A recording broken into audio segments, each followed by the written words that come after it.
Friends and colleagues, please find your seats. We kindly ask that you silence your mobile devices at this time. Our program will begin in 5 minutes. Thanks.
honored guests and esteemed colleagues, bienvenidos! Welcome to the 2022 United States Hispanic Chamber of Commerce Legislative Summit's Building Back America Through Hispanic Business Luncheon. We'd like to take this opportunity to welcome the Seattle Latino Metropolitan Chamber of Commerce, joining us virtually. Thank you for being here. Before we begin, a word from our platinum sponsor, Meta.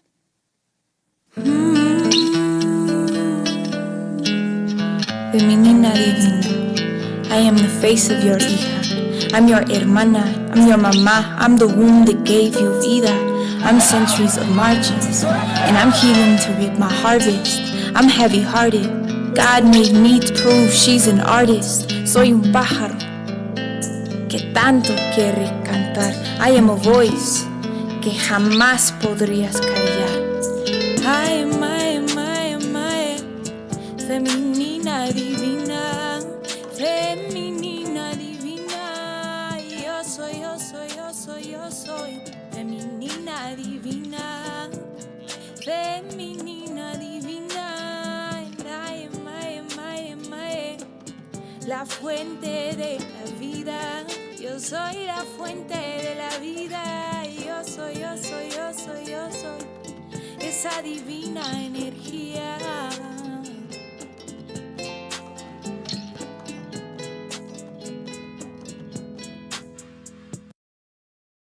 Please welcome to the stage Meta's Manager for Public Policy External Affairs, Zuraya Tapia Hadley.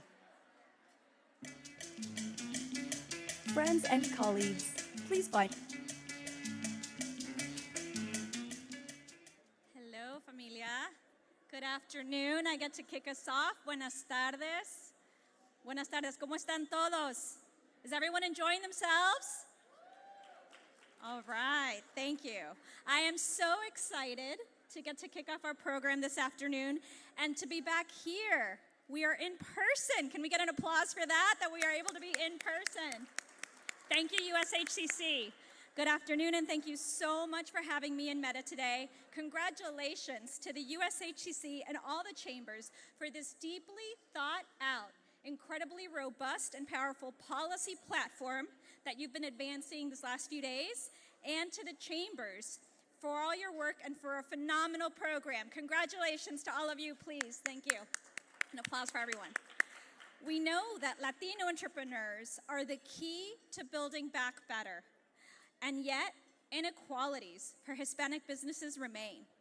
Just last week, I'm very proud to say that Meta released its Global State of Small Business Report, and its 9th edition of this report. And what we learned was that 54% of operational minority-led small businesses told us that they are on Facebook and they're confident in their ability to continue operating for at least 12 months if current circumstances remain. Now, this is different from non-minority-owned businesses, of which 67% reported the same level of confidence. The biggest obstacles reported by the small businesses in the report were one, lack of demand, and also a lack of access to capital and cash flow challenges. To address some of these obstacles, Meta offers a suite of resources that you all can turn to as entrepreneurs on Meta for Business website so that you can use these tools and support to conduct customer-facing activities and help build up that demand and drive engagement and sales supported by these online tools. 48% of operational minority-led SMBs on Facebook reported making at least 25% of their sales digitally in the past month, compared to 41% of small businesses not online. We also know that Latino-owned businesses, minority-led businesses, even before the pandemic, faced greater structural challenges accessing credit and capital.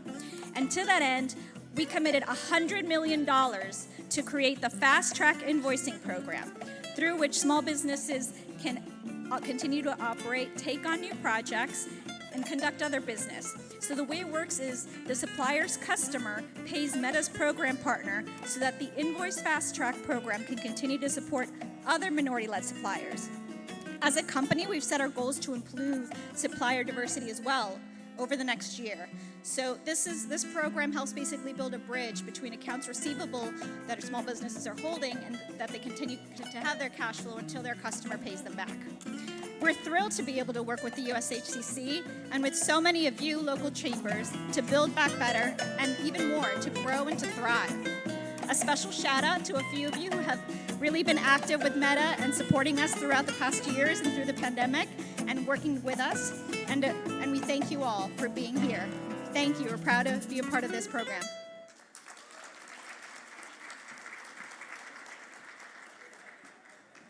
The 2022 Legislative Summit would not be possible without the leadership of our event chair. She's the Executive Director for External Affairs at Comcast Corporation, responsible for national partnerships with diverse stakeholders on policy issues that span media, technology, and telecommunications. Please welcome to the stage USHCC Board Member, Ms. Jacqueline Puente.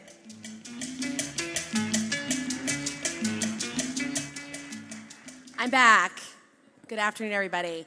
I hope everyone is having a wonderful summit, and I hope that everyone is doing, everyone's having a good time? Excellent. On behalf of the Board of Directors, on behalf of the Government Affairs Committee, I want to thank you all for being here and for hopefully having a productive morning. I know there were a lot of great sessions, important workshops, and I hope everyone is taking the time to build the connections, make the deals, get things done before you head home. One quick point, I want to say a very important thank you to the staff of the USHCC, in particular Leroy Cavazos and Santiago, who worked so hard to put together the Legislative Summit. Your feedback is so important to us, so during the next 2 days, if you have comments, feedbacks on how we can make this event even better next year, please don't hesitate to reach out. Looking forward to meeting more of you over the course of the next 2 days. Have a great conference. Hello, my name is Veronica Fernandez, Senior Vice President of North America Business Solutions at Visa, and it's my pleasure to speak to all of you today. On behalf of Visa, I'd like to thank the U.S. Hispanic Chamber of Commerce for their partnership and tremendous advocacy for Hispanic-owned small businesses. Hispanic-owned small businesses represent the fastest growing segment of U.S. small businesses, making them a key driver of overall economic growth and job creation. At Visa, we want to empower entrepreneurs by developing innovative digital tools that are equitable and relevant to the challenges and opportunities of today. At the start of the pandemic in 2020, Visa committed to helping digitally enable 50 million small businesses worldwide. To date, we've helped nearly 25 million small businesses worldwide, 50% of our multi-year goal. We're proud of the work we've done to help unlock access to the digital economy for millions of minority-run small businesses and want to thank you for your optimism and resilience. Thank you so much for your time today. We are now honored to welcome our next speaker, who will offer remarks highlighting the recent Latino Business Action Network's Latino Entrepreneurship Report and their collaborative work with the United States Hispanic Chamber of Commerce. Our distinguished presenter is the Managing Director and Partner in Charge at Diversified Search Group's Dallas-Fort Worth office, serving clients in the United States and Latin America. He is the chairman of the board for the Latino Business Action Network. Please give a round of applause for USHCC board member, Mr. Victor Arias.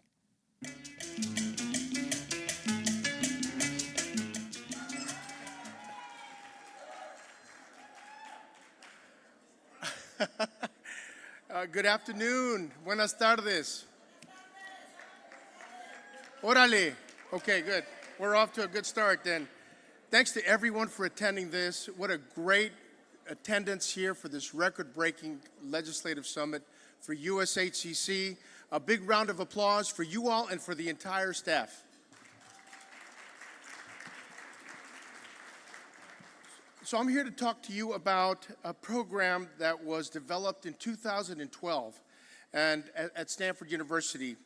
There's a professor there by the name of Jerry Porras whose fame to claim was having authored a book called Built to Last, among many other accomplishments. And so Jerry and I were talking about what we could do to leave a lasting legacy for him on his behalf that will just have an impact, a lasting impact on the Latino community.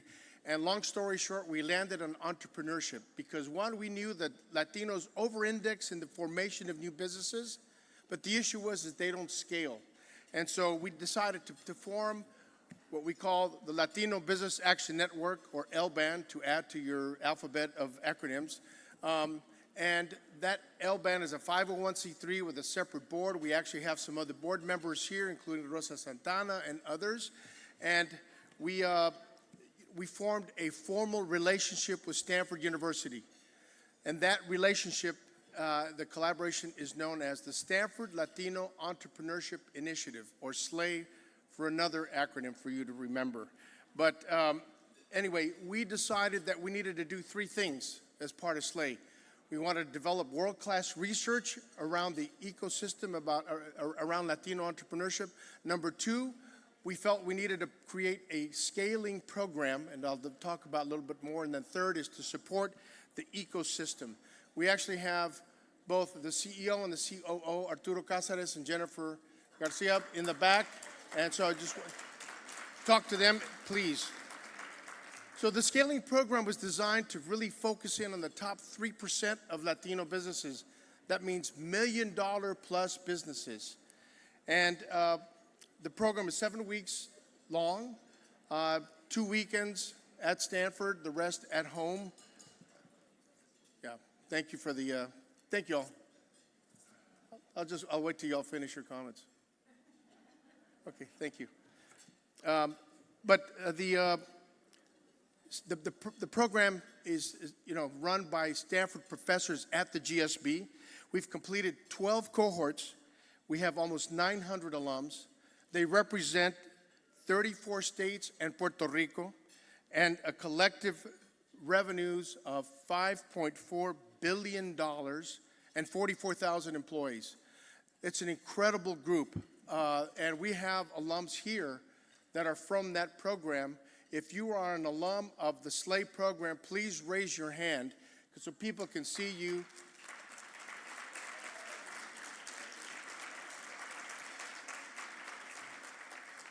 Great leaders of our economy, of our U.S. economy. They happen to be Latino entrepreneurs. And this program was really the result of lots of research we had done. In January, we released our 7th annual report. And the research is really critical to access data so that we all have that common language about how Latinos contribute to this U.S. economy. And so our data is cited by many other studies, including Bain, McKinsey, the Aspen Institute, USHCC, the Federal Reserve of New York, lots of other sources. And you've seen it, media outlets too, as well, whether it's Wall Street Journal, Forbes, or NBC Telemundo, Univision, CNN. It's been widely covered. So we're really happy about that. Our research really can highlight either gaps or really things that we should be really proud of. And so I'm going to give you 3 examples. The first is that Latino-owned businesses are asked to show more collateral than similar measures of creditworthiness for white-owned businesses.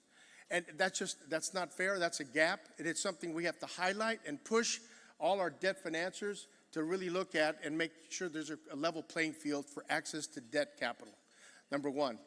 The second one is a much more positive note, and that's that Latino-owned businesses over-index in technology. 19% versus 14% for white-owned businesses. That dispels a lot of myths about the technology participation. Our own SLAY Ed alums are 20% technology, and they're spread across the entire country. And even though they're connected to Silicon Valley, but they are representative in all our different communities. So that's really important. The third one is that Latinos are really important job creators. Number of Latino employer firms has grown by 35% over the past 10 years compared to 4.5%. If you look at since 2007, it's 55% versus 8%. That translates to a growth of 3 million jobs. So it's an incredible impact on the U.S. economy. So just really proud of that. These are important facts we all need to know. And in the spirit of collaboration with USHCC, which we have a formal relationship there, we're supporting and promoting the lifeblood of the U.S. economy and Latino entrepreneurs. We continue to be the fastest growing contributors of new business, workers, and product consumers. We are the key growth component for U.S. GDP. We'll continue to work with USHCC to equip Latino entrepreneurs with tools like the SLAYIT program and the SBA Community Navigator pilot program. We're also continuing to develop more evidence in this data research environment for the benefit of legislators and our own community to show the true contributions of Latinos to the United States of America. We are makers, we're not takers. Adelante. Muchas gracias.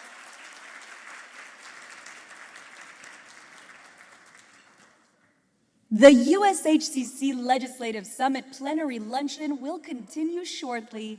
As we begin our meal service break, be sure to share your USHCC Legislative Summit memorable moments on our Twitter and Instagram live feed, brought to you by T-Mobile. Be sure to tag your social media posts using the hashtags USHCC Legislative, USHCC, and T-Mobile Business. Please enjoy your meal. Buen provecho.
Members and colleagues, we hope you are enjoying your lunch.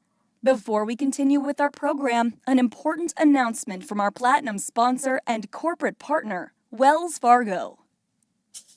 For more than 5 years, the United States Hispanic Chamber of Commerce and Wells Fargo have partnered through the local chamber grant program to uplift small business programs throughout the country that local chambers are leading in their communities. These programs are focused on scaling and growing small businesses to the next level. The small business is an area that a lot of work needs to be done, and that's where the Small Business Development Center Incubator, that's where we focus on helping Latino-owned businesses start, grow, and develop. We are proud to empower businesses through our incubation program, Casa Cyber. It all began with the United States Hispanic Chamber of Commerce, where we obtained a grant in 2010 to start the program. Small business owners need access to capital, training, education, networking opportunities, and good contacts with these corporations to get a contract. El proyecto de incubación es muy importante para los pequeños negocios. A mí me ha sido de mucho provecho. Large, medium, and small businesses, they all need the same. They all need the same inside. They need cash, margin, velocity, growth, and of course, customers. The CEO Bootcamp Revenue Accelerator is a think tank, hands-on action plan that helps businesses to think strategically. Thanks to the United States Hispanic Chamber of Commerce and the funding that they provide to the program, we are able to deliver the program in the forms of scholarships to the small business community that we represent. At the New Jersey Veterans Chamber of Commerce, we host several programs that benefit the veteran community. One that we highlight the most is a program called Vet Talks. To assist veteran business owners, USHCC is a benefit to the small veteran business community. Well, I'm really proud that Wells Fargo has had a solid relationship with the U.S. Hispanic Chamber. We wanted to try to help not just the national organization, which is important and strong, but also many of the other local Hispanic chambers of commerce around the country. The network that the USHCC has is incredible. It's the same thing we do on a state level. We bring businesses, Latinos together. The USHCC does that on a national level. It's tremendous.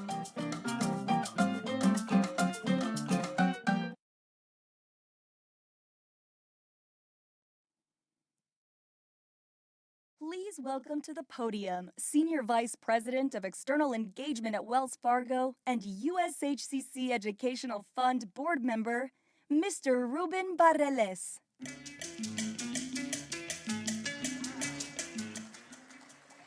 Wow, thank you for that introduction. Okay, I was assured backstage that unlike the Oscars, this is a safe space.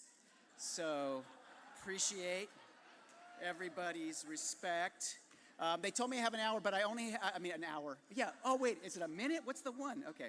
Anyways, I just want to say I'm Ruben Barreles with Wells Fargo. So proud to partner with the U.S. Hispanic Chamber of Commerce, providing grants to local chamber leaders to help Latino and Latina businesses succeed. So we're excited about that announcement. I ran a chamber once in my life, and I know how tough it is for those of you who are doing that today. So thank you for what you're doing, helping Latino businesses prosper. My parents, my mom and dad, immigrated from Mexico. So they had very little education, and all they had were ganas and a willingness to work with their hands and their backs. And they did that. And they built a small company that was a roofing company, miserable for a kid, but anyways, working in that business. But it depended on my mom and dad's hands and backs. And one day, just another day at work, my dad fell off the roof and he broke his back. And that broke the business. And what we want to do, as Victor was saying, we want to build businesses that last generation to generation, so we can build wealth, generational wealth within the Latino community over time. And together, working together, I hope we can do that.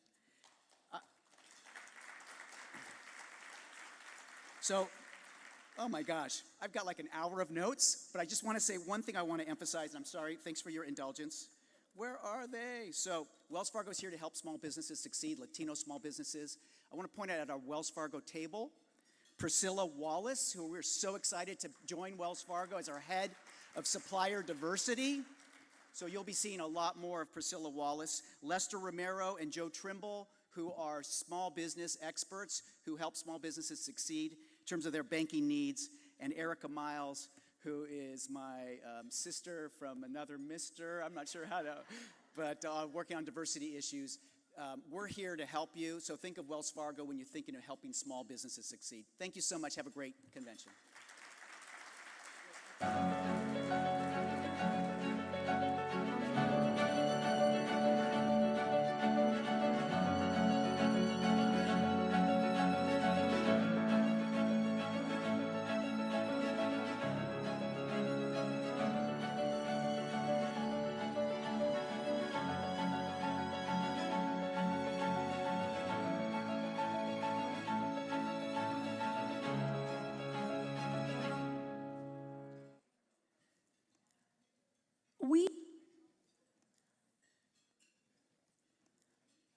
We are honored to invite our next speaker to the stage. His professional identity spans more than 30 years of corporate finance and Wall Street equity research experience, working closely with corporations, CEOs, board directors, and diversity officers to grow the Hispanic representation of C-suite level executives. Let's offer a warm round of applause for President and CEO of the Hispanic Association on Corporate Responsibility, Mr. Sid Wilson.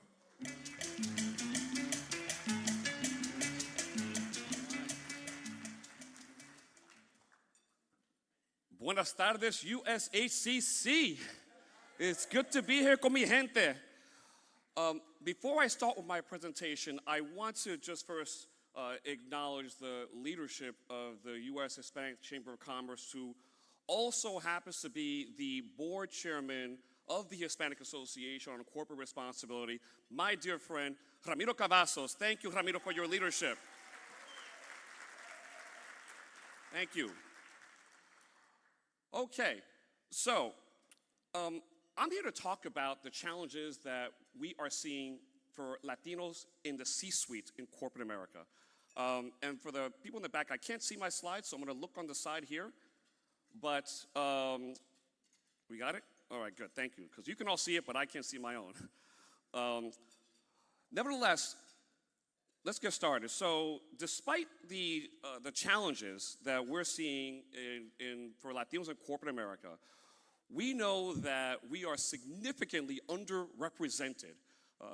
We have done statistics that, according to our own research from our 2021 Corporate Inclusion Index, that when you look at the reporting levels of who's reporting to the CEO, only 4% of all C-suite who are just one reporting level from the CEO are Latinos.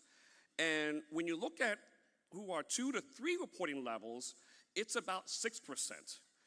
And as you can see, that is significantly below where we should be.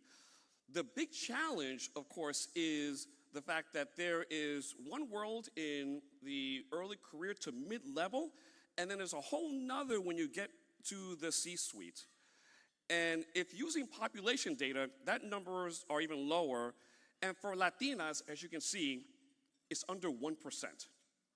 In fact, when we look at the significant Latino underrepresentation in corporate America, it's not just the overall lack of representation, it's also the lack of representation in what we call the power positions. The general counsels, chief operating officers, chief financial officers, chief marketing officers, or any position where there is a history of progression up to the position of CEO. And so this continues to be a challenge because when we look at the many reasons that when we lack Latinos in most of these areas, you'll see that it ranges from lack of sponsorship, resistance to acculturation. Sorry, we're having technical difficulties in front here. But of course, acculturation challenges, resistance to what needs to happen in order to see those changes. Because we know that it's acculturation, thank you, gatekeepers of yesterday. One of the things that Hasser finds is that corporations in general, and we appreciate everyone that's in here in this room supporting USHCC, but remember, there are 6,000 publicly traded companies, over 18,000 large private companies. And so we know that overall, there's a lot of work that needs to be done in order to move the needle for Latinos into the C-suite. But when you think about the lack of allyship, the pipeline lack of inclusion, the lack of opportunities to grow executive networks, these perpetuate the challenges that we see for Latinos rising up into the C-suite. And then when we correlate that, and I know my good friend Esther Yelena from LCDA is going to talk about boards, but you're going to see the correlation between Latinos in the C-suite and then going into the boards because we know that there are about 4% of Fortune 500 board seats that are held by Latinos, only 1% that are held by Latinas. Now, I'm going to share with you a funny statistic. When you look at Latina economic power, we know that it's somewhere along the lines of somewhere between 1.5 to 1.7 trillion. I know, according to our good friends at the Latino Donor Collaborative, it's about $2.7 trillion of Latino GDP. But when you aggregate that, we know that there's significant Latina buying power. In fact, I would say that Latinos are probably anywhere from the 11th to 13th largest economy in the world, and yet, those are the numbers. And that's why we need to see those changes. And so the actions that are needed, one is pipeline transparency, more intentionality in near-term succession planning for pipelines. In other words, show us the pipeline, and I'll show you your commitment to C-suite diversity, equity, and inclusion. And so when you show that, those are the key things. Second is inclusiveness and intentional allies, meaning that it can't just be supporting inclusion, but also championing it. And when we look at, it's about acculturation.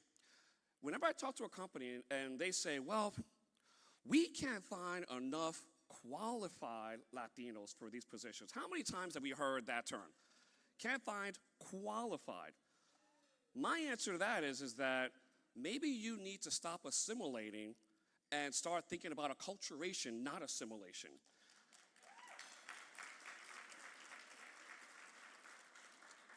So remember that. Anytime someone tells you that we can't find qualified or you're not the right fit, all these code words, the answer is it's acculturation, not assimilation. It's your obligation to acculturate to us as Latinos. It's not our obligation to assimilate to a culture of yesterday. And so these are the things that we must think about. And it's also equity, not just inside the office, but also corporate social gatherings that happen outside the office. Last week, HACER did something that was game-changing. We had our third annual Latina Empower Her Summit. And part of that initiative was teaching Latinas about the business of golf. And why were we so focused on golf? Because for those of you that play golf, you know that it is very male-dominated. You spend about 5 to 6 hours together between the golf and then the dinner afterwards, and then the deal happens. And how many times do executives go and do their deals, not in the office, but on the golf course? So we've unleashed an army of Latinas who attended our Latina Empower Summit to say, A, if you're playing golf, I want to be included. And two, if we're not, we want an answer. So we want transparency. But it's not just those things. It's other social things that have to happen because that's where we know it's sponsorship. Because at the C-suite, it's all about the level of sponsorship that gets you up there. So these are the key things. And then, of course, HACER and our coalition, the power of Hispanic inclusion. We don't do this by ourselves. This is our board. This is our coalition, many of whom are here today. I would love to, for many of our coalition members to please stand up and be recognized. I know I saw Ignacio Salazar and, of course, Ramito's board chair and many others that are here. Just thank you. Cindy Benavidez and Thomas Savino. We do this together. We do this together, but we also need all of you to be that voice to say that we need more pipeline, we need more transparency, we need more Latinos in the C-suite, because when we do that, we'll see more CEOs. Did you know that there are only 2 Latinas, not 2%, only 2, out of 6,000 publicly traded companies in NASDAQ and NYSE that are Latinas? 2. So that tells us that we must do more and that corporate America must do more. And that's why together we're going to continue with our advocacy. So I want to just say muchas gracias a todos ustedes, and we're going to keep the fight going, and looking forward to working with every single one of you, and thank you so much. Thank you, USHCC. Thank you, Chairman Ramiro Cavazos. Y para adelante, USHCC. Muchas gracias. Thank you. We are pleased to bring for your enjoyment a fireside chat to discuss how we can strengthen access to capital and better organize America's small business capital ecosystem. Today's moderator is a Latina business influencer, serves as the head of Community Impact Managing Director at JP Morgan Chase & Co., has an accomplished career in banking for more than 35 years, has dedicated her passion to create wealth for Hispanic small businesses, and serves as the chairwoman of the board for your United States Hispanic Chamber of Commerce. Friends and colleagues, let's give a warm welcome to Miss Alice Rodriguez.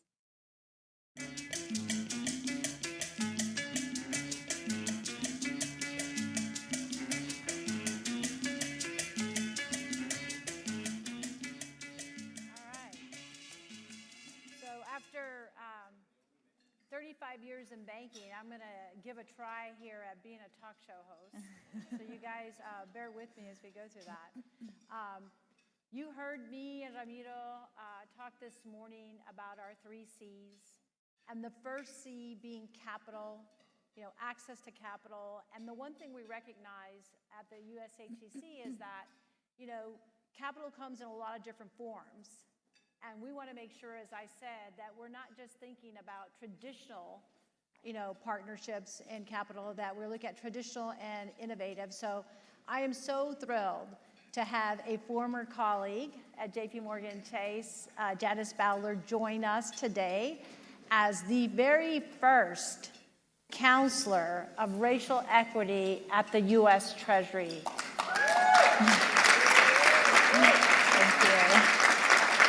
And we were listening to Sid right now talk about, obviously, the opportunity with Latinas on boards and stuff. And how cool is it that we have the first counselor, not Latina, who's doing it? So Janice, so proud of you. And as you guys know, I'm sure from Janice's bio, not only was she the JP Morgan Chase Foundation president for several years, internally at JP Morgan, she was a very important Latina who was helping us in the Hispanic Executive Forum, which was a forum specifically for Hispanic managing directors.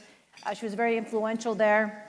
And then prior, I think everybody knows you from your work at the National Council of La Raza, which is now Unidos US, obviously. But we're just so thrilled, Janice. And I think the very first question is, what exactly is a counselor of racial equity for the U.S. Treasury? Well, first of all, thank you so much for having me, and it's so great to be here with you all.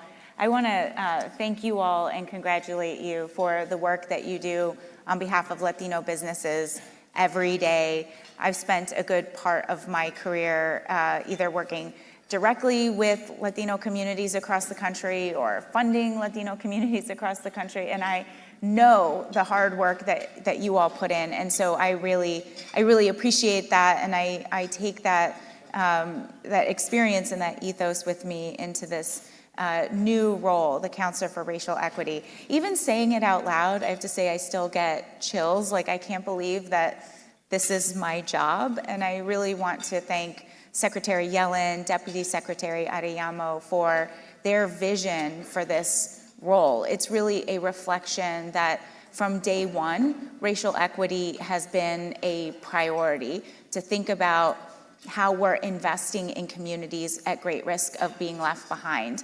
And you all know this because this is the work that you do every day, but it's certainly a moral issue. Probably everybody in here feels that, but fundamentally, it's an economic issue.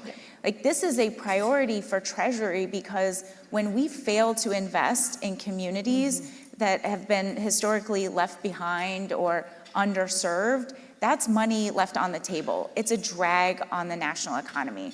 And we know that that is Black, Latino, AAPI, Native communities. It's also rural communities, communities affected by climate change. LGBT communities have also been limited in their ability to participate in the full prosperity of our nation.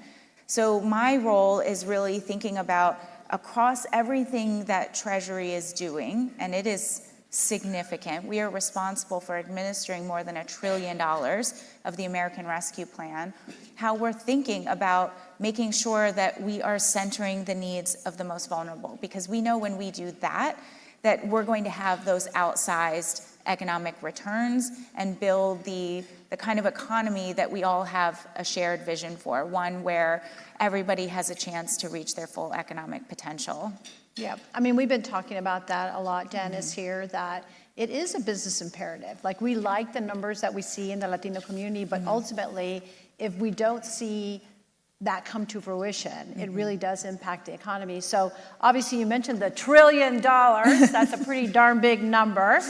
That even coming from a bank like the one I used to work for, right? Exactly. Yeah, those are big numbers, and we know that as part of the American Rescue Plan, there was a reauthorization and a funding for the State Small Business Credit Initiative, also known as the SSBCI.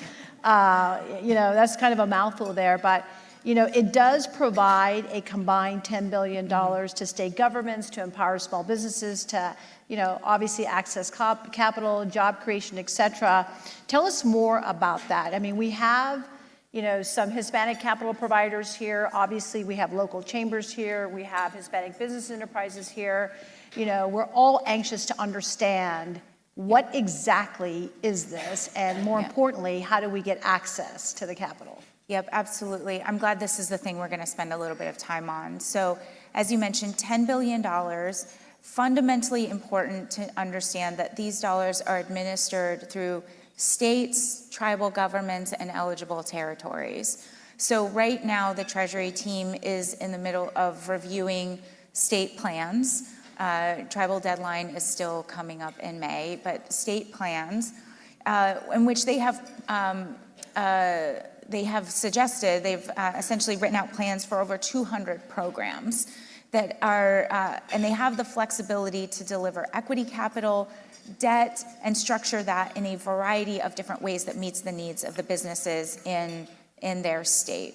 So 2 things to know about SSBCI. First, and probably most importantly, is the capital piece of it. And as I mentioned, there is both this equity and debt opportunity. The second is that there is technical assistance dollars that have not yet, the policy guidance has not yet gone out for that, but it will soon. A portion going out through states, as well as a portion going out through our partners at the Department of Commerce through MBDA. And I think you may have heard from them earlier, so we're excited to work with them. Bear with me for a moment. I'm going to explain that because I think this is important for folks to understand. Within the capital dollars, there is $1.5 billion set aside for businesses owned by socially and economically disadvantaged individuals. So your new acronyms are SSBCI, State Small Business Credit Initiative, and SETI, Socially and Economically Disadvantaged Individuals. There's a test at the end of this, so I suggest you write that down. Everybody's taking notes here. In fact, I'm going to write that one down too, because that's a new one. $1.5 billion specifically for SETI populations. That's really important to our community.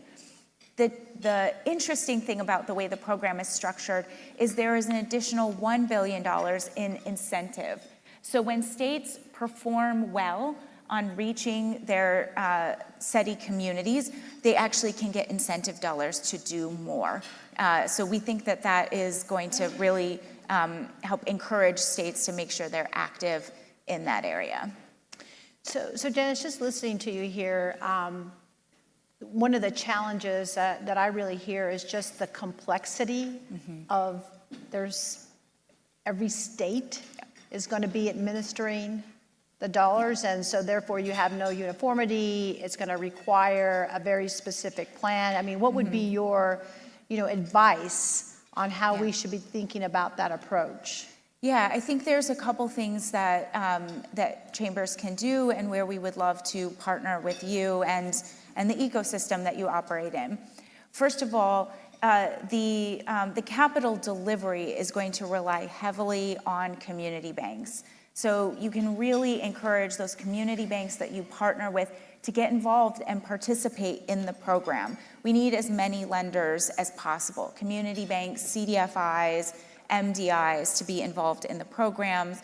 And I think the ones that you have relationships with and you can encourage them to participate, that's going to be a win-win. And then, as I mentioned, there's also this equity component. And so we want to also make sure that states understand and have access to capital providers that have a track record of providing equity to Latino communities, to Latino entrepreneurs. And so I think you, in your states, can be lifting those up and then thinking about the potential partnerships with those kinds of entities, providing technical assistance, working alongside them to make sure that we have a good pipeline of entrepreneurs for both kinds of programs. So for our local chambers here, there's a very strong call to action that Janice just said. In fact, she said, you know, the states may not be as organized as you think they should be. All right? Maybe that's a shocker, but so it really is going to require a very clear organized plan of speaking to the representatives in our various states to ensure they understand these components that Janice just outlined, because she's absolutely right. In my opinion, this is always a challenge, right, with these types of programs. We love the commitment. It's awesome. But to get to the execution of those dollars, you have to have a very clear understanding. As she pointed out, you have to talk to lenders to make sure that they're going to participate in this program. And sometimes there's a little egos involved, and people don't want to, you know, let go of their control. And then this whole point about, you know, those equity providers out there. So it's not just about debt. You know, so many of our Latino businesses need that equity infusion in order to get their growth going. And so I just, you know, I'm looking forward to working with our chamber presidents on, you know, how we think about a very strategic and mobilized plan with our state governments in order to get use of these funds. And, you know, just thinking about other acronyms, Janice, I know I've heard some things about ESEP. Yes. What exactly is that? Yes, so this is the Emergency Capital Investment Program, ESEP. So this was $8.7 billion. We announced this in December, and these are direct investments in minority-owned banks, community banks that also have CDFIs. So the direct investment in those, specifically to further this mission-oriented kind of lending. I mean, community finance, mission-driven lending really is at the heart of our strategy to deliver capital to communities of color, to Latino communities. And I think I want to press this point because, as you guys know, the delivery channels matter here. And making sure that we're getting capital to the providers that are closest to our community, that understand their needs, I think is going to be one of the ways that we ensure we've got good capital flow. So in ESEP, I'm going to look at my numbers here to make sure that I get them right. Among the institutions that were recommended for ESEP investment, 54% were banks, 46 are credit unions. The range of investments will go from as much as $100,000 up to $200 million, and a total of the whole program of $3.1 billion is being offered to 57 minority depository institutions. So I think that's a really incredible commitment to capital providers that we know are proximate to our businesses. Right. And I hope that everybody understands, I mean, the number of minority depository institutions in this country is pretty small, actually. And having this additional capital to strengthen their balance sheet is super, super important. And so I do think that, again, really strategizing on, you know, where are the minority depository institutions, you know, in my city, in my state, who are the CDFIs, and how can we just really partner and connect with them? Yes. So Janice, like, what do you see as like the biggest, you know, barriers to executing on this? Again, like, shame on us, and I mean that. Shame on all of us if we do not take advantage of these funds. This would be crazy that we don't have a very good plan. But what do you see as the barriers to execution? Yeah, there's some challenges here, but there's also some real opportunities. So challenging, I mean, it's challenging to deal with 50 different states. That's kind of hardwired into the program, but it's a challenge that I think folks in this room are uniquely situated to help us tackle with your boots on the ground, your proximity, your presence and influence within states. I think you're in a good place to be able to use your voice, talk about the needs of Latino business owners, and make sure you're working with your state to make sure that's reflected in their plan. I also think that a major opportunity here is to think about the leverage of these programs. Just the two that we're talking about, we're approaching $20 billion, right? We're soon going to release additional opportunity around the minority lending program. That's still one that's coming up. So we're pushing over $200 billion that the public sector has invested in community finance partners. We're going to be looking to our private sector partners to step up and think about how we're leveraging those dollars.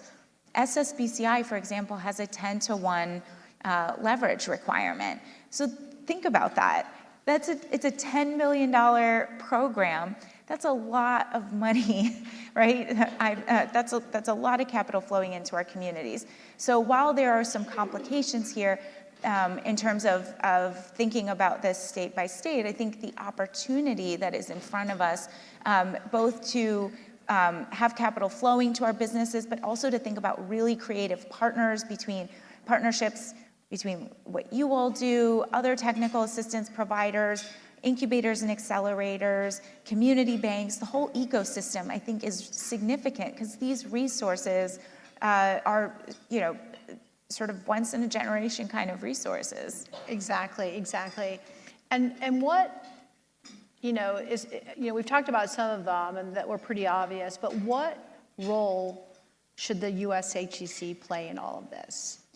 So I think you can't underestimate the need to really articulate with clarity what our businesses need. Our businesses are smaller. They're in industries that might not be well served by certain kinds of capital, certain kinds of programs. I just said, for example, incubators and accelerators. I think they're great. I think we should think about how to partner with them. But the kinds of businesses that are flourishing in our community may not lend themselves well to a traditional incubator or accelerator. And I know a number of you run interesting programs that provide that same kind of wraparound support and tailored investment. But I think we have to, and the Hispanic Chamber can help us with this, make sure that we're really clear about the distinctions in what our businesses need and that that's well understood. And I think it's easy to sort of take some of those distinctions for granted, but if we don't make that clear, the traditional sort of pipelines and infrastructure could miss our community. No, exactly. Now, I would imagine that you guys are really trying to put that information out publicly. What are some of the ways that you guys are doing that? So I mentioned that plans are under review. Once they are complete, we will be sharing those and making sure that people have the information that they need to be in touch with the state administrators of their program. I think it's also worth mentioning that we have published an interim final rule around the demographic reporting requirements for SSBCI. This is the first time that a federal program will be collecting demographic data on the participants of a small business program.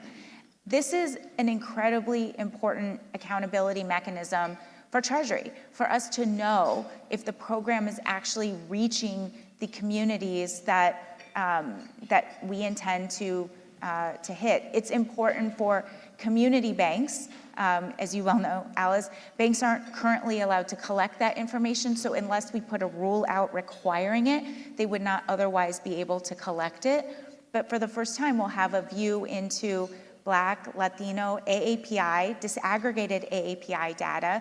We're going to understand Latino, MENA ancestry, LGBTQ status, and gender identity. We've never had that kind of information on a small business program before. I think that deserves a round of applause, guys. And is that just for the SSBCI program, or are there thoughts of doing that more broadly? Well, this is for the SSBCI program. I think we all know that they're currently under consideration at CFPB, additional reporting requirements, but this is just for those that are participating in the SSBCI program. Yeah, no, I mean, I really love the accountability piece because, again, as Janice is pointing out, like this is a lot of money, and shame on us if we can't really track what the impact was overall and whether it's being effective or not. Anything that we missed, Janice, in terms of that you would say that this audience really needs to know? Well, if we have just a few moments left, one of the things that I really want to stress is thinking creatively about the partnerships. And I think the way that chambers are built, having spent time with many of the members in this room, having visited a number of your programs over the years in my various capacities, you bring together, you play this kind of backbone role that brings a number of different kinds of partners together. So I think there's a real opportunity there to think creatively about how capital, technical assistance, industry partners, supply chain pieces are all coming together in place. So I would certainly encourage you to think about how all of this knits together in the work that you all are doing, because I do think there are some really incredible opportunities for our community. I really love that, Janice, because I think it really has the amplification effect. And as I was listening to you, I could just envision, right, that you have Hispanic-owned businesses going through, let's say, technical assistance, and for a period of time, right, they are going through an education process, validation that what they just learned, they really understood, et cetera, et cetera. And at the end of that, now you have the capital provider ready to assist them with the funds that they need. And sewing all of that together, right? So many times, I think that we try to approach the problem just with one narrow solution, and there's no sustainability. That's right. So here, as I was listening to you, not only would you help with the technical assistance, but you'd get the capital, and then more importantly, as you pointed out, with just the supplier piece and the contracting piece, you can connect them all together, right, to create that sustainability. And I think you all are really well situated to be able to do that in partnership with your states, with your community banks. And so I actively encourage you. As you can tell, I'm a big fan of the SSBCI program. I do think there are a lot of really great components here, but it's going to take all of us to make sure that we're actually operationalizing that for our businesses. Yep, I agree. So one of the things that I have been thinking about, and Ramiro and I have been talking about, is like us really working through a very specific playbook on how to actually execute on everything that Janice just said. So there are big states, right, that the USHCC should be very focused on. Just the obvious, right? California, Texas, Florida, New York, Illinois, etc. And then we should really have a series of webinars to really help all of our local chambers understand all of the different pieces. And I think if we could share best practices on how to engage with the states, we'll just get everybody getting along a lot further than if we just have one chamber doing their own thing and not really sharing what some of the challenges are. Because I would imagine that every state is going to be very different and unique in terms of what they're doing, and so we just need to learn from each other. And I have this feeling that if we just stay very uniform, very focused, we can take advantage of every dollar that you guys have to administer. So anything else, Janice, before we close out? Because I could talk about this for the rest of the afternoon, but I know that the staff is going to get really upset at me if I don't I know. I feel like something might open up in the I know, stage right? and we And you drop get through. No, I want to thank you all for having me. Thank you all again for the work that you are doing. And I want to take a moment here on stage to really thank Alice because she has been an incredible person in my life ever since I first met her at JP Morgan Chase. Where I came in as a nonprofit advocate with no corporate experience and getting to meet people like Alice who are so incredibly dedicated to our community, who are right there banging the table saying, this is what we need to do. You're so effective in your work, and it was just really, I consider it my honor and a treat to have been able to work alongside you.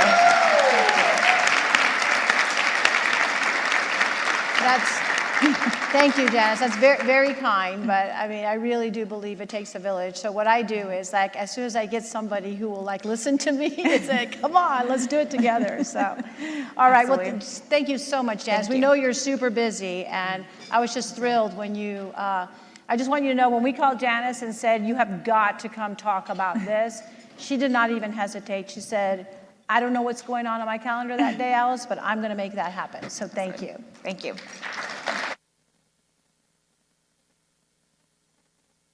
At this time, we welcome to the stage to share a few words the head of supplier diversity for MassMutual and proud USHCC board member, Ms. Regina Hayward.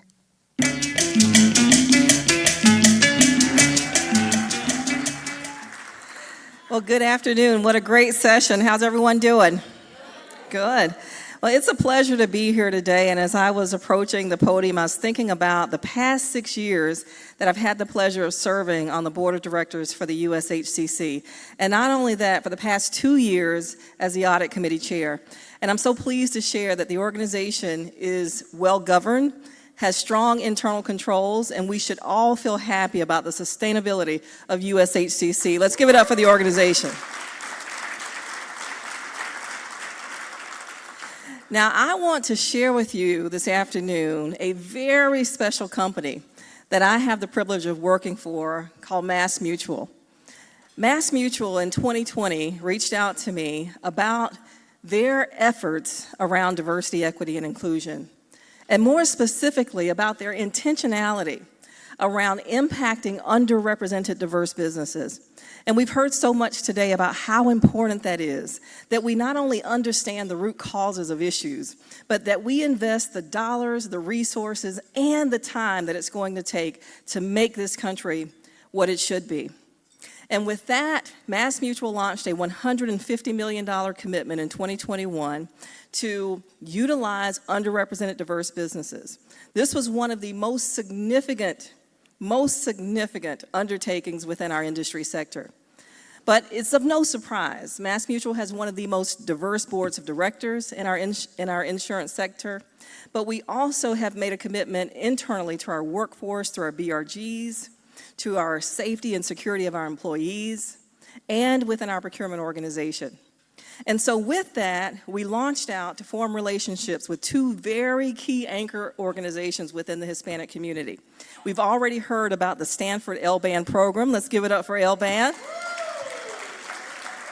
And the USHCC. We didn't waste any time getting up and running. I'm also proud to share that in our first year of this commitment, we've increased our utilization by 18%. And I want to give a shout out to some MassMutual team members who are in the place today. John Suber, who's in the back. Any technology firms, please make sure you say hello to John Suber. As well as today, we announced a first ever program to provide certification dollars through the NMSDC for minority financial advisors affiliated with MassMutual. So with that, we want to congratulate USHCC on a successful legislative summit, and we look forward to an impactful future. Thanks so much.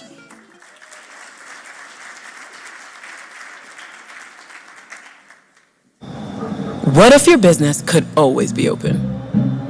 Wherever and whenever your customers want to buy.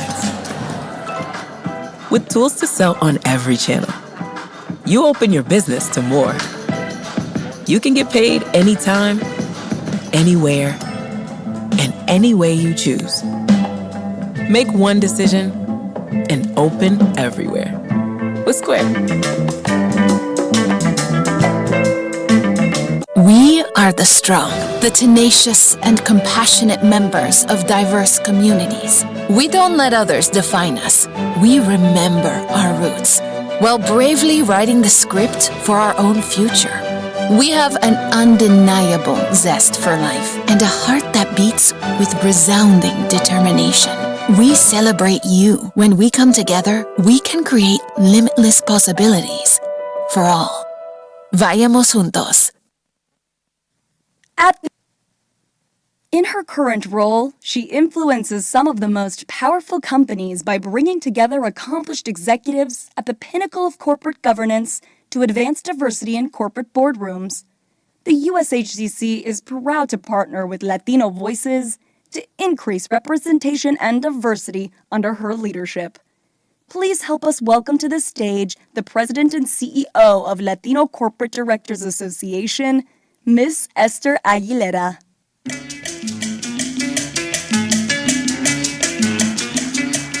Good afternoon. It is my pleasure to be with you today. You know, Latinos and Latinas are driving business formation and impact in corporate America. I commend Ramiro Cavazos and the USHCC and your board for your tremendous work. The Latino Corporate Directors Association is about impact and results. We are moving the needle. LCDA influenced a fourfold increase in Latinos appointed to public company boards in 2021. Woo! We have busted a decades-old impasse where Latinos represented less than 3% of Fortune 1000 company board seats. We are here to change that. You know, of the Latinos appointed, 50% are first-time directors. They're first time getting on boards. What does that say? There is a larger aperture for Latinos and Latinas in the skill sets that are sought out for the board. That is a good sign. You know, there's something called a lot of CEOs, institutional investors do not want them overboarding, don't want them on more than 3 or 4 company boards. And so this, again, is creating and opening opportunities. Plus, of the appointments made in 2021, 43% were Latinas. This is a higher representation than ever in the past. Let's hear it for our Latinas. But we've only gotten started. So, what is our formula for success? First, we lead with talent. LCDA has brought together, for the first time, the most accomplished and respected Latinos and Latinas in corporate leadership and corporate governance. Our membership has tripled. The membership is committed to paying it forward and opening doors for others. You know, we've shattered the myth that you can't find qualified Latinos. We need to continue to do that. But we still have a road ahead. You know, a recent survey of corporate directors found that 30% of them believe that the roadblock to achieving board diversity is lack of talent, a lack of diverse talent. Plus, another 30% believe that diversity really doesn't make a difference in the boardroom. Again, that's why we exist, to bust those myths. So when we got started, we teamed up with Meg Whitman to host our first annual convening. She was leading Hewlett-Packard at the time, and it was a time when the company split to form 2 companies. She told our group that she had the opportunity to create 2 diverse boards.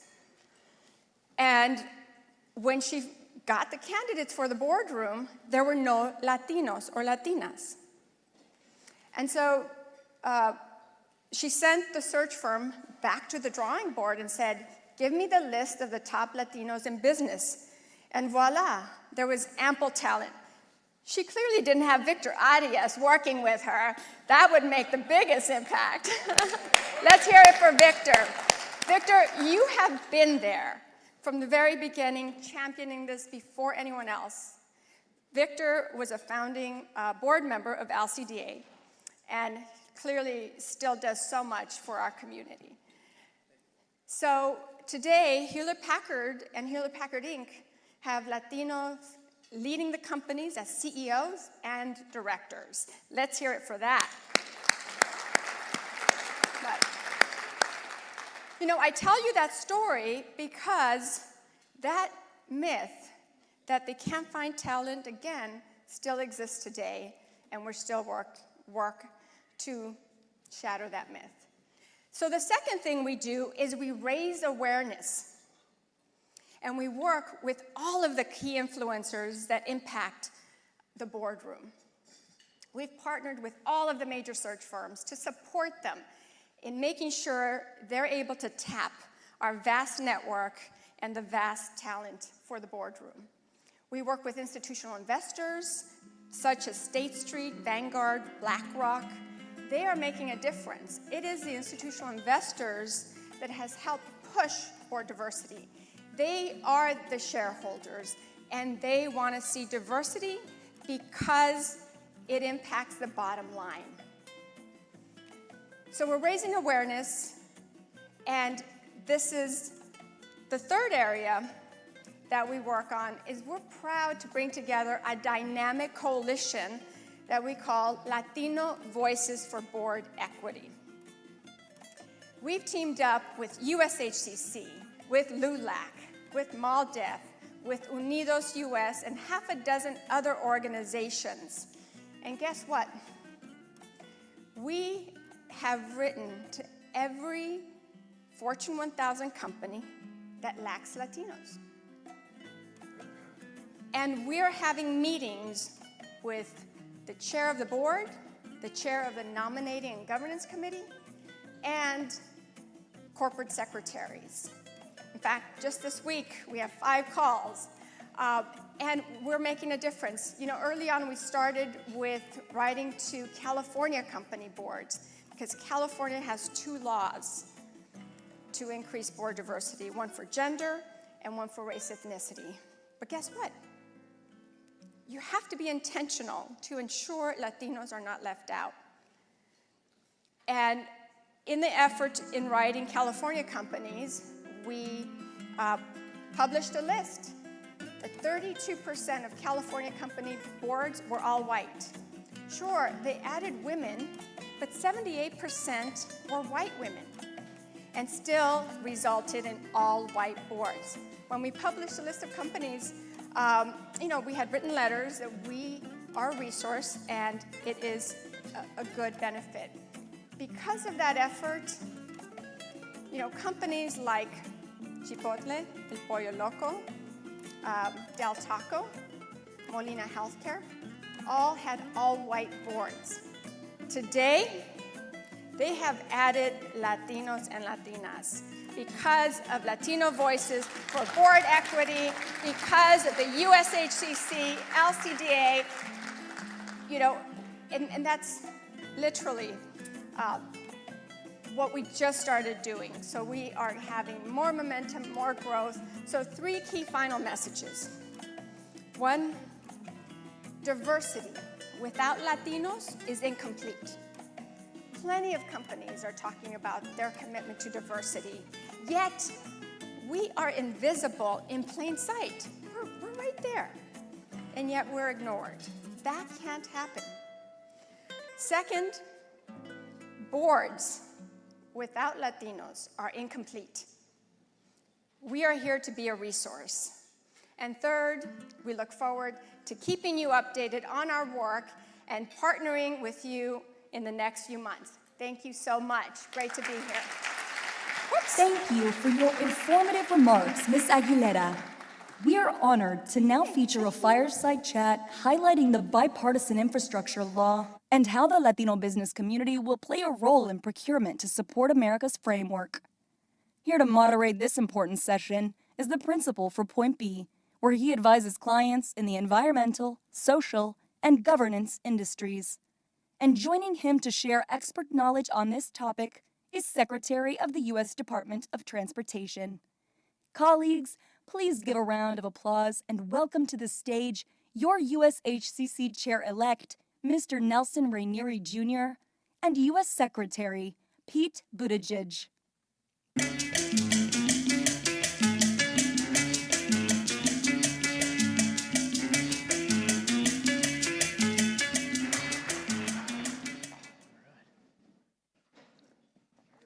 Good afternoon, everyone. There's a saying in Spanish, dime con quién tú andas y te digo quién tú eres. Tell me who you're with, and we'll tell you who you are. Look at who we're with. It is really fantastic to be beside one of the great public servants we have today. Because of limited time, most of you, if not all of you, already know about the Secretary, and we got to know him when he ran for president, and I think we were inspired by many things he said, how he said it, and what he meant by that. So today, we appreciate you being with us today. I think it speaks volumes. And maybe, Mr. Secretary, start with an overview and anything else you'd like to share, but Great. Welcome to the Chamber. Well, thank you. First of all, thank you so much for the chance to be here, and thank you for your work. I'll be very brief because I really want to get into the discussion. But let me begin by just observing that there has never been a more exciting moment to be involved in transportation. There's never been a better time to have my job. I get to be the Secretary of Planes, Trains, and Automobiles and a whole lot more.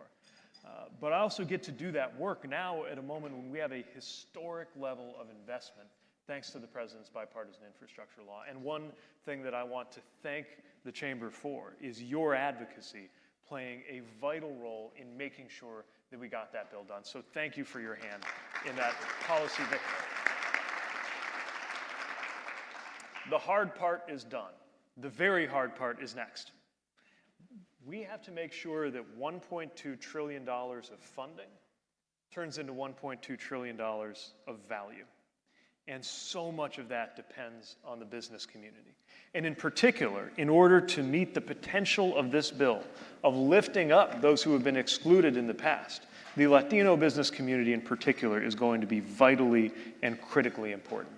Whether we're talking about construction, engineering, architecture, any of the fields that are connected to this work, bookkeeping, IT, all of it, we are going to need all hands on deck. And as we do that, we will also be delivering value for communities that have been left out.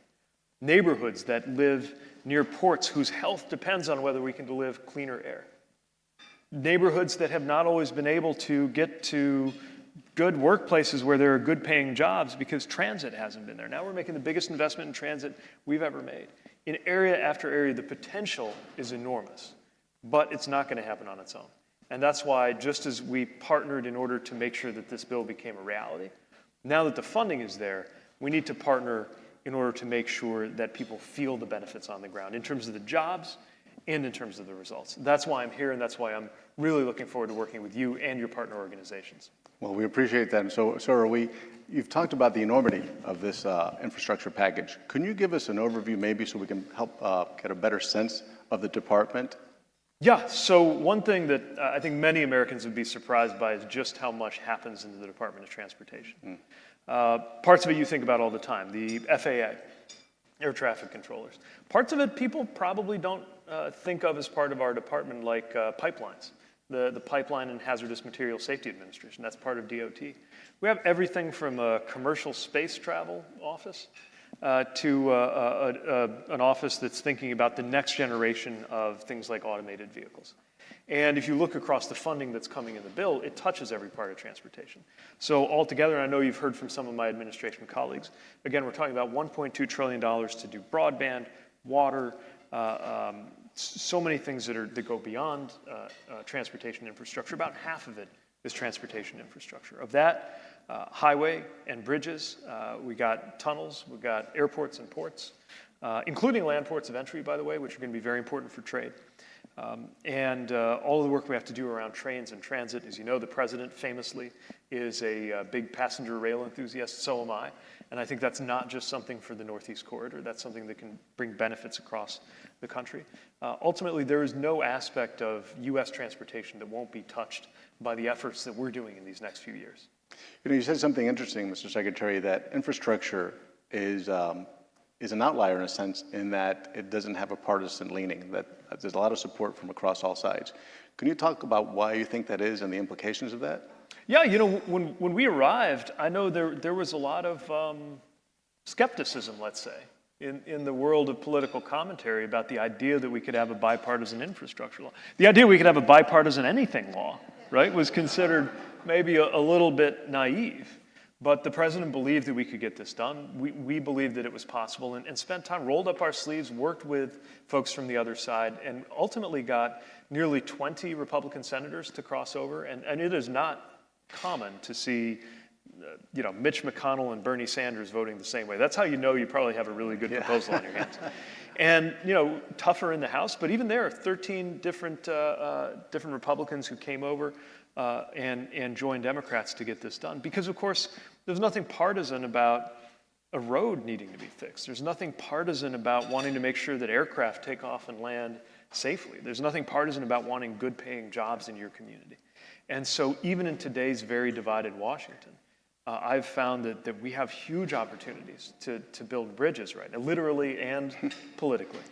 And that's even more true at the local level, where we're not going through some checklist, is this project in a red state or in a blue state? The checklist is this going to materially benefit the American economy? Is it going to make a difference for the Americans who are living in the community that could benefit from this project? And there will be thousands, literally thousands and thousands of projects across the country in rural and urban and suburban communities everywhere across the geographic and, I would say, the socioeconomic and political spectrum. That's exciting. If we may, let's take advantage of your not just role as a secretary, but wearing the McKinsey hat. What do we need? We need workers, consumers, and suppliers. What you've got in this audience and in this chamber is close to 5 million businesses that really are becoming the backbone of our recovery, in my opinion. What's your advice to us so that we can be in a better position to be in support of such an important piece of legislation? So first of all, work with us. I know you heard from some of my colleagues earlier. I think our senior advisor, Maurice, was here speaking, and I know you've heard from people across the administration. We get one shot to make sure that this funding reaches everybody. And we know that we can't do it without partnerships like the Hispanic Chamber of Commerce. And so we are setting up our own organization to try to be a little more user-friendly. Our OSDBU, our Office of Small Disadvantaged Business Utilization, that's a mouthful, isn't it? So we just call it OSDBU. And the small business TRCs, the Technology and Resource Centers, are hosting events through the year. There will be online events. We want to make it more obvious how to go through the steps to become qualified, what you need to do in terms of bonding, what you need to do in terms of seeing the opportunities coming down the pipeline. But the reality is, we're going to need organizations like yours that can translate a little bit. My agency is used to thinking and speaking in the terminology of federal programs. That's not always the terminology of small business. And so as programs are turning into projects, we really urge you to take advantage of some of those events that we're going to be doing, some of those conversations we're having, those offices that we've stood up, to help make clear what it actually means to get in on these business opportunities. And you mentioned workforce. That's going to be critical. Not only is it the right thing to do to make sure that workers and whole categories of workers, I'm thinking about a lot of workers of color, and I'm thinking a lot of women, a Latino workforce that has not yet been fully tapped in terms of the potential for leadership in construction, in engineering, and in transportation. Not only is that the right thing to do from an equity and moral perspective, but unless we have all of the capacity of this country working on this, we literally won't be able to deliver the projects. So it's also imperative just to get the projects done. And that's where we're working with the small businesses that already have such a great track record of hiring and empowering people within the Latino community to help grow. Because we are about, yes, better using the capacity that's there, but also not taking the capacity as a given, growing that capacity. And that needs to be a real partnership to signal to us where the needs are and then to work with us on meeting those needs. That's really helpful. Maybe you can step back a little bit and give us, expand the lens a bit, and talk about transportation within the larger frame, if you will, starting things like climate, equity. I encourage everyone to take a look at the department's strategic plan, which is just really impressive, both for what it's saying, how it's saying, and the level of specificity with KPIs. Maybe you can talk a little bit about that. Yeah, so, and this is something that probably rhymes a little bit with my background in consulting and business. Our strategy is about tying all of the different things we're doing, dozens of programs, thousands of projects, billions, and ultimately hundreds of billions of dollars, into purpose. It's not about the equipment. It's not about the trains. It's not about the roads, even though I'm talking about roads and bridges all the time. It's about people. Right? Transportation options matter because they help people's lives go better. And when they fail, people's lives go worse. And so that's the moral core, or I guess I'd say the core in terms of purpose. And then our strategy revolves around that. Our strategic priorities, I'll go through them very quickly and make it as simple as I can. Safety, that's why my department exists, and good investments make for safer roads. Economic strength, at a moment when the competitiveness of the U.S. economy depends on how effective we can be in building the kind of infrastructure it takes to thrive economically, including supporting goods movement and supply chains, which is a major challenge. So safety, economic strength, equity. Transportation can either reinforce inequities or it can transcend them. We have some troubled history in this country about a piece of transportation sometimes dividing a community racially. There's a reason that in our colloquial American English, we talk about the wrong side of the tracks, right? It's a transportation analogy. But transportation can and should connect. And now is a season to create more of those connections. And largely, it's the wealth creation that happens through the jobs that are going to be available and the businesses that are going to spring up, either whole new ones or ones that will grow in the context of this. So safety, economic strength, equity, climate. If you look at the U.S. economy, the biggest source of greenhouse gases is transportation.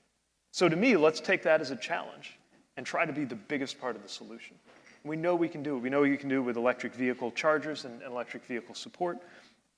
We know we can do it with better transit, which helps people access an option for transportation that's more climate friendly, improving maritime shipping, so many things we can do there. And then another one I'll mention that's very important is what I would call transformation. We cannot be just recycling the transportation decisions of the 1950s. We're going to see across the next decade probably more transformation in this space than we've seen at any time in our lifetimes. We've got electric vehicles, automated vehicles, we've got drones beginning to make deliveries. Things are changing. And you don't always know how things are changing. The most important transportation technology of the last decade in terms of our lived experience probably wasn't a piece of transportation equipment, it was probably the smartphone, because it made things like Uber and Lyft possible, changed how we get around. So, safety, climate, equity, economic strength, and transformation. And then to that, I would add organizational excellence. That's getting our house in order as a department to be easier for communities and businesses to work with to actually get things done. That's exciting. We're going to run out of time, but I want to add one more that really struck me when I read the strategic plan, which was empathy. You don't typically see that in a strategic plan or business plan. I would argue that if you look at Microsoft, that's one of their leading values. Why that? Yeah, I'm glad you called that out. And again, it goes to the idea that transportation is fundamentally human. We transportation nerds tend to talk about it in terms of the gear and the physical infrastructure. But I'll give you just one example, a story that's been staying with me a lot. We did an event on commuter rail in a region that would benefit from more rail options. And one of the leaders who spoke there said, you know, the reason I'm here, the reason I care about this is because I have a small child, and I'm not the mother that I want to be. Wow. Because there's not a good enough option to get me quickly from work to home, and so I miss out on those moments when my child most needs me. If you just think about that for the second, something as intimate as whether a parent feels like they can be a good parent, which of course went right to my heart as a new father. When you think about how something is immediately integral to how our lives go as our daily routines, which are of course shaped completely by transportation, right? Then we need to bring some empathy into this process and think about what people are going through and how we can make it better. And not just in terms of wringing our hands about the problems people face, but for once in a lifetime, having the resources to do something about it. That's why we're so determined to make sure that the American people see the value that could be created if we do the job right. That's the sense of urgency that's propelling us in our work every day. Well, I have a sense that resonates with a lot of us here. Who's ever had to take a bus and dealt with those things, or their family? Yeah, we appreciate that. I know we're going to run out of time. You have a hard stop. But as you get to know the Chamber, and we appreciate the great partnership we have with your department, maybe you can give us a challenge. What do you think we need to do to step up to be a better partner? So the biggest thing is to make sure that no one can miss the vibrancy, the capacity, the talent of the Latino business community. So to put it in numbers, I would love to see in every state that we're sending formula dollars to. And we already put $50 billion of formula money out to the states just for roads alone, just this year alone. In every state, and for that matter, every territory. I would love for us to see the list of businesses that are ready to go and get in on these opportunities grow. I'd like to see it grow by a lot. And I'd like to see the businesses themselves grow in size and in capacity. I know this is what you do all day, so I guess what I'm really challenging you to do is to continue to succeed so that nobody can ever say, oh, well, we would have loved to use these federal dollars to grow opportunity in businesses that are ready to do more, but we just couldn't find them. Don't let anybody ever use as an excuse that we couldn't find you. You're right here.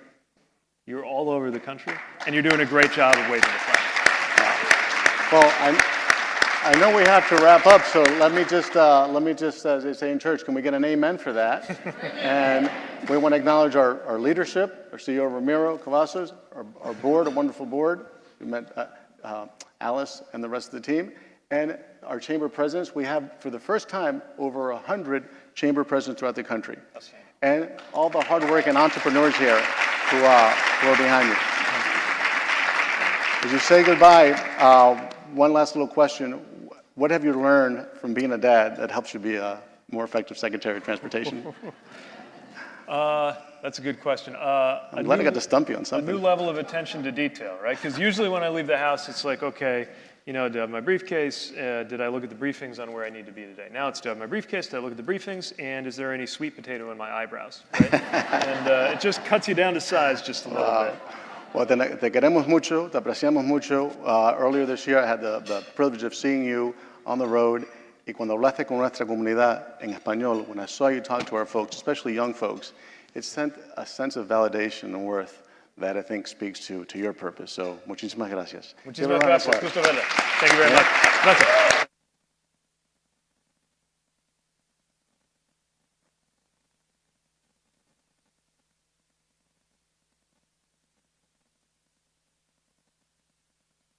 Thank you to all our members, attendees, guest speakers, and corporate partners for contributing to the success of the 2022 United States Hispanic Chamber of Commerce Legislative Summit, Back to Business, Strengthening Our Economic Recovery.